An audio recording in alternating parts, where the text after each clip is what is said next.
প্রিয় বন্ধুরা আসসালামু আলাইকুম। আজকে চলে আসলাম হেলাল ভাইয়ের পুকুরে। তো এই পুকুরে কাঠট্যাংরা মাছের ধানি দেওয়া রয়েছে। তো আমরা হেলাল ভাইয়ের মুখ থেকে শুনবো যে মাছ শীতের মধ্যে কেমন খাচ্ছে। আর আজকে ওষুধ দেওয়া হচ্ছে, যার জন্য আমি চলে আসলাম। আর আজকে আমরা দিচ্ছি অ্যামোনিয়া গ্যাসের ডোজ। এর আগে আমরা দিয়েছি হচ্ছে উকুননাশক এবং জীবাণুনাশক। তো সম্মানিত সুধী, আমরা যারা মাছ চাষ করি তারা কিন্তু অনেকেই মাছের পরিচর্যা করতে গিয়ে ভুলে যাই, কারণ যেখান থেকে আয় আসে সেখানে কিন্তু পরিচর্যার একটা বিষয় থাকে। সেই বিষয়টা সবসময় বিবেচনা করে কাজ করতে হবে।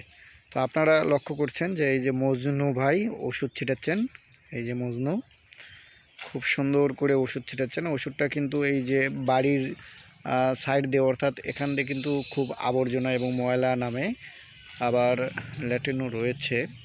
তো এইগুলো কিন্তু পরিষ্কার পরিচ্ছন্নতা বজায় রাখার জন্য অ্যামোনিয়া গ্যাসের ডোজটা খুব সুন্দরভাবে মিল করে ছিটিয়ে দিতে হয়। কারণ এটা যদি আপনারা না করেন, যখন গ্যাস বেশি হয়ে যাবে তখন আপনার পুকুরের মাছ সম্পূর্ণ খাওয়া বন্ধ করে দিবে এবং পাশাপাশি মাছের কিন্তু অনেক সমস্যা পেটে দেখা দেবে। আমি অনেক কথাই বলে ফেললাম, তারপরে একটা কথা না বললে না। আমরা যখন খাবার গ্রহণ করি, অর্থাৎ আমাদের কথা বলেছি, তখন কিন্তু আমরা বিভিন্ন ধরনের খাবার খাই। ঠিক তেমনি মাছকে আমরা কিন্তু বিভিন্ন ধরনের খাবার খাওয়াই। খাওয়ানোর ফলে মাছের পেটে গ্যাস হয়। গ্যাস হওয়ার পরে মাছ অনেক সময় খাবারের রুচি হারিয়ে ফেলে, তখন মাছের স্বাস্থ্য নষ্ট হয়ে যায়। তো মাছের স্বাস্থ্য বজায় রাখতে আপনাকে অবশ্যই নিয়মকানুন মেনে চলতে হবে। আর নিয়মকানুন এটাই যে প্রতি মাসে আপনাকে পুকুরের যত্ন নিতে হবে। যত্নটা কি? যে ওষুধগুলো নিয়ম মতো দিতে হবে। তবে আপনারা অবশ্যই যারা অভিজ্ঞ রয়েছেন তাদেরকে পুকুরে পাড়ে নিয়ে যাবেন এবং তাদের কাছ থেকে পরামর্শ নেবেন, তাহলে আশা করি আপনারা অবশ্যই এগিয়ে যাবেন। তো আজকে আমরা একজন চাষি ভাইকে পেয়েছি, হেলাল ভাই। হেলাল ভাইয়ের সাথে আমরা কথা বলবো যে শীতের মধ্যে মাছ কেমন খায় সেটি আমরা জানবো, এবং কম খালে কি করা যায় সেটিও আমি আপনাদেরকে বলে দিব। তো বন্ধুরা দেখেন, পরিষ্কার পরিচ্ছন্ন কিন্তু করা হচ্ছে, আবার ওষুধও দেওয়া হলো। তো চলুন আর দেরি না করি সরাসরি চলে যাই হেলাল ভাইয়ের কাছে। হেলাল ভাইয়ের সাথে আমরা কথা বলি। উনি দীর্ঘ কয়েক বছর থেকে চাষ করে আসছেন দক্ষতার সাথে। আসসালামু আলাইকুম ভাই, ভালো আছেন না? আলহামদুলিল্লাহ। তো আপনি তো মাছের সাথে জড়িত, মানে মাছের প্রেমে পড়ে গেছেন, তাই না? খুব ভালো লাগে। ভালো লাগে। কোন সময় বেশি ভালো লাগে এই মাছ চাষ করতে গিয়ে ভাই? মাছ যখন একটু এইদিকে বলেন। হ্যাঁ, মাছ যখন আপনার ধরার সময় হয় তখন ভালো লাগে। একদিন তো খরচই করা লাগে খালি, তখন খুব ভালো লাগে। আচ্ছা, আমরা একটু জানতে চাচ্ছি আপনার কাছে যে শীতের মধ্যে অনেক পুকুরে মাছ কম খাচ্ছে, আপনার পুকুরের কি অবস্থা? শীতের মধ্যে মাছ একটু কম খায়, তারপরেও আমার তো কম খাওয়া বুঝি না। নিয়ম কানুন মানে ঠিকই খাচ্ছে, ওষুধপাতি ঠিক মতো দিলে ঠিকই খায়, কোনো সমস্যা নেই। না ওই আবহাওয়ার গতিকে একটু কম বাড়া করে খায়। কোনো কোনো সময় কুয়াশা বাড়ে, কোনো কোনো সময় মেঘলা হয় আবহাওয়ার সময় একটু মাছ কম খায় এমনিতে।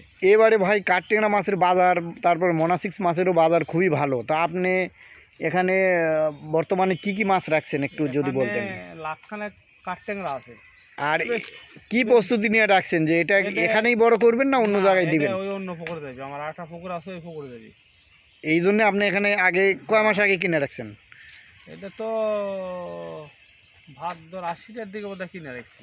আচ্ছা আচ্ছা, এই ততদিন থেকে আপনি খাওয়াচ্ছেন টিপ টিপ করে? টিপ টিপ করে। এখন কত বড় হয়েছে আনুমানিক? তখন তো 3000 লাইনের মাছ, এখন বোধহয় 1500 এরকম আসছে, এইরকম আছে।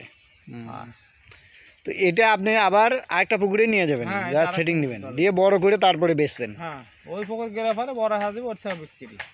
যাক, আপনাকে অসংখ্য ধন্যবাদ। আসলে আমরা অনেক চাষি ভাইরা রয়েছে, তারা যে মাছ যখন ছাড়বে তখন মাছ খুঁজে না, মাছ তখন দামও বেশি দিয়ে কিনতে হয়। তখন এই মাছ আপনি যখন আমি পুকুর নিয়ে দমু, হ্যাঁ, তখন এই মাছ হয়তো পাবেন না। এই না পাইতে পাইতে আবার পাওয়া যাবে, কিন্তু দাম বেশি লাগবে, তাই না ভাই? দাম লাগবে 1 লাখ। এই যে আপনি বুদ্ধি করে যে কিনে রাখছেন, কিনবে লাগলে আপনি 1 লাখ টাকাই লাগবে। রাইট। আপনি যে জায়গাতে আমি 30,000 টাকা মাছ কিনে থুছি, এখন এই আপনার ওই পুকুর সেট দেওয়ার পরেও মনে এখন আবার 30,000 টাকা বেচবো।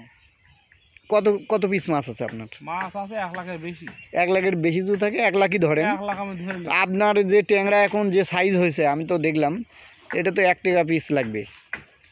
ওটি ধরুন 1 টাকা পিস হলে তাও আপনার এখন বেচলেও লাভ আসবে, কিন্তু আপনি বেচবেন না, অন্য পুকুরে সেটিং দিবেন। না, এখন বেচবো না, বড় করে বেচবেন। তো যাক, আপনার শীতের মধ্যে তাহলে মাছ আপনার আল্লাহর রহমতে ভালোই খাচ্ছে, কোনো সমস্যা না। নাই। নাই। যাক, ধন্যবাদ আপনাকে, অসংখ্য অসংখ্য ধন্যবাদ।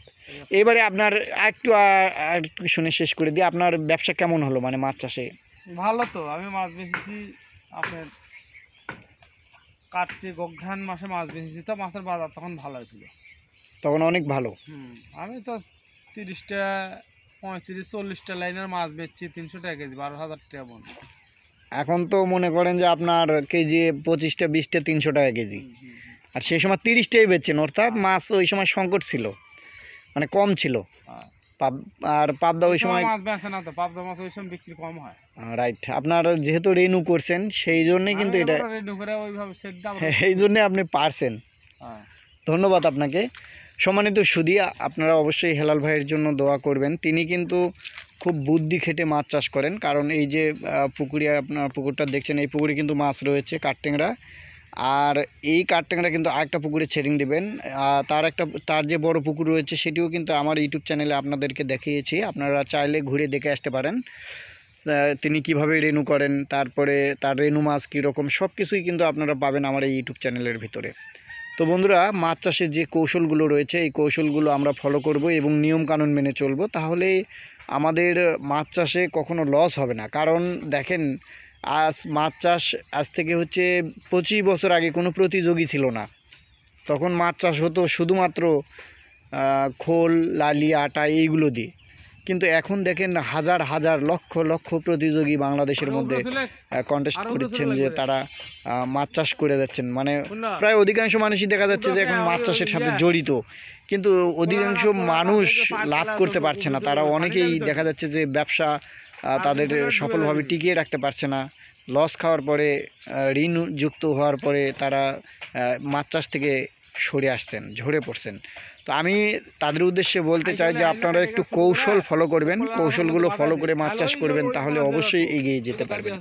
তো বন্ধুরা, যে যেখান থেকে ভিডিওটি দেখছেন সবাইকে জানাই আন্তরিক শুভেচ্ছা ও অভিনন্দন, সবাইকে ধন্যবাদ জানাই, সকলের সুস্বাস্থ্য কামনা করি। যারা আমার ভিডিওগুলো দেখেন সবারই আল্লাহ যেন মঙ্গল নিশ্চিত করেন এবং মাছ চাষের জন্য সফলতা বয়ে আনেন।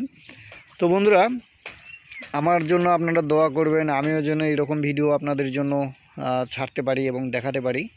তো সবাই ভালো থাকবেন, আজকের মতো এই পর্যন্ত, আল্লাহ হাফেজ।